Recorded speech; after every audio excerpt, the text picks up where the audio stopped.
At this point, most people have heard the term the Great Resignation, the Great Reshuffle, and most recently, the Great Reflection. Whatever you call it, we have witnessed record numbers of employees leave their companies since January of 2021. So why are people quitting their jobs? There are numerous studies and surveys with endless lists of reasons, but let's follow the thought process behind the term the Great Reflection. According to this theory, living amidst a pandemic has given employees the chance to decide what they really want to do with their lives, with their work, and with their time, and they have the opportunity to act on it. It's clear that employees want to feel fulfilled by their work and believe in what their company is trying to accomplish.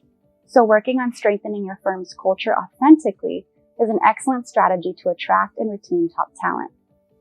In May of 2022, the inaugural class of the Dynasty Advisor to CEO program spent 3 days in Cambridge at MIT Sloan School of Business, where we covered a variety of topics, including Court Chilton's session on entrepreneurial leadership, where he discussed how to enroll people and sustain cultural change.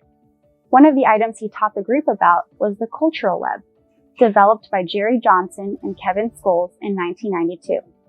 The cultural web is a tool used to map an organization's culture based on 6 interrelated elements that make up its core, also referred to as the paradigm.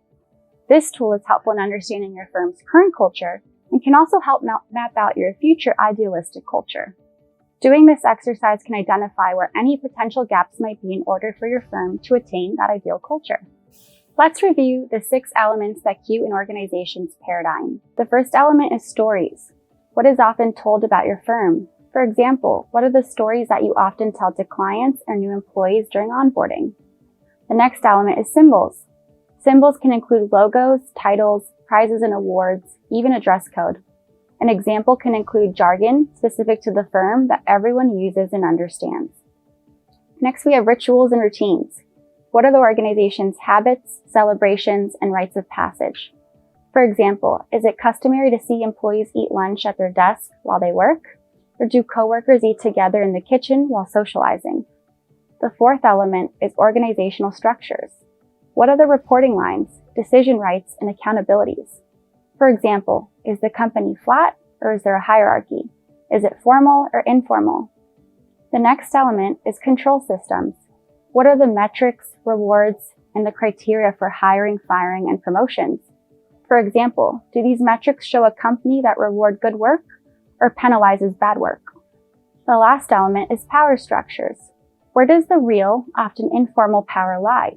Who are the true decision influencers?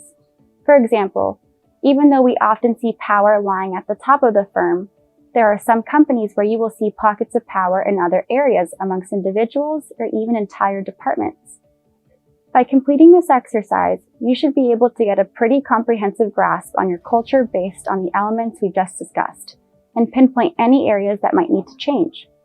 It's important to remember that the culture you have built at your firm may have been perfect at a specific point in time, but culture must adapt and change with the people. Recognizing this and adapting to it is a great way to set your culture up to attract and retain excellent employees.